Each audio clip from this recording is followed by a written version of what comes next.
Hey guys, today we're going to do part two of my series, 7 Ways to Maintain Your Identity Through Failure and Setbacks. So a few weeks ago, in the intro to this series, I told you about G.K. Chesterton's quote, "How you think when you lose determines how long it will be until you win." And I told you I would make a slight adjustment to that quote. I would say, how you think about yourself when you lose determines how long it will be until you win. It's really easy to believe that you are who you want to be, strong, smart, capable, on top of things, well qualified, good at this, a rock star, all those positive things. It's really easy to believe that you are all those things when things are going well. The real challenge and the real key to success is whether you can believe those things about yourself even when things are going badly. Because your brain is going to want to take a change of circumstance and turn it into a change of identity. It will tell you, you're not good at this. Look at this failure that just happened. That's the proof. You don't have it. And once you start believing that you're dumb, you're behind, you're a mess, you're bad at this, all those things, you'll shrink back from the problem solving, you'll hang out in wallow land, and you will give up before you've even begun. And that identity will become a self-fulfilling prophecy. So in part one of this series, we talked about way number one to maintain your identity through failure and setbacks. That way was, you have unlocked a next level problem. You can listen to that video linked above. And here today is way number two. You are standing exactly where your heroes stood. The Office, which is now one of the most popular and rewatched shows of all time, was nearly canceled multiple times during its first season.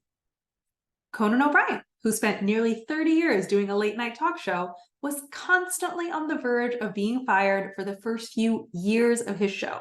The network actually put him on a series of 13-week contracts for over a year, and they even hired his replacement. Melanie Perkins, who is the founder of unicorn startup Canva, which now has over 100 million users, got rejected over 100 times when she was trying to secure VC funding. And in the time before writing her third album, Speak Now, Taylor Swift battled intense self-doubt. In the prologue to Speak Now, Taylor's version, this is what she wrote. "In my darker moments, I was tormented by the doubt that swirled loudly around my ascent and my merits as an artist. I was trying to create a follow-up to the most awarded country album in history while staring directly in the face of intense criticism. I had been widely and publicly slammed for my singing voice and was first encountering the infuriating question that is unfortunately still lobbed at me to this day. Does she really write her songs? Spoiler alert, I really, really do. In the years since, I've developed a thicker skin about public criticism and the cynicism with which some people approach the music I make. At the time, it leveled me. I had these voices in my head telling me I had the perfect chance, and I blew it. I hadn't been good enough. I had given it all I had and had been found wanting." Now, these are just some of the people I admire. Go look into the biographies of your heroes, and I'm sure you will find similar stories. And it's easy to look at your hero struggles through the lens of hindsight bias. The Office became a smash hit. Conan was on TV for 28 years. Melanie's company is worth $26 billion. And Taylor Swift is one of the biggest pop stars in the world. You know the ending to their story. So your brain minimizes the struggle and the doubt and the uncertainty that they went through, and it tells you that it's not the same as your struggle. But when they were actually going through it, it was as real and serious as your struggle is to you. The Office could have just been some show on NBC that never went past season 1, like so many other shows. Conan could have been the answer to an obscure trivia question. Who was that guy that hosted late night for like 2 months after David Letterman? Melanie could have been just another person that worked on their startup for a year or two before going back to corporate. And Taylor Swift could have been another flash-in-the-pan pop star. When they were going through their struggles, they didn't know the future. They didn't know the ending to their story. The possibility of flaming out and fading into obscurity was vivid and real. They doubted themselves, they doubted their abilities, and they thought, God, I don't know if this is going to work out. I don't know if I have it in me. And then they picked themselves up and they tried one more time. So when you hit your stumbling block, whether it's big or it's small, when something blows up in your face and you feel so damn stupid right now, I know it feels bad. I know you're in the hole. And you might not be able to climb out of it right away, but I can tell you one thing for sure.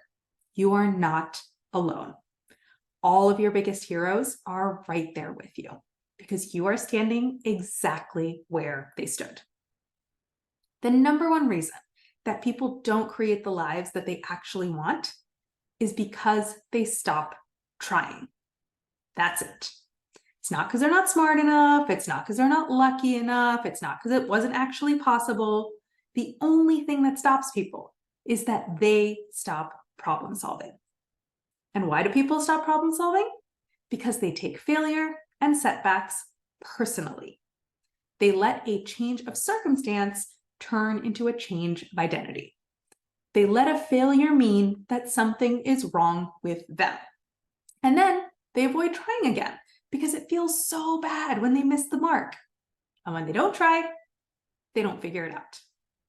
Just keep trying is the simplest advice I can give you. It is guaranteed to work, and it is the hardest to execute. Because when it's you in the hot seat, everything in you will be screaming, let's just quit and go home. We can't do this. Which is why it can be absolutely essential to have a coach. A coach can teach you the skill of maintaining your identity through failure and setbacks. A coach can teach you how to see things as solvable, impersonal process problems, not embarrassing, highly personal me problems. And a coach can help you come back to a place of calmness and authority within your own mind.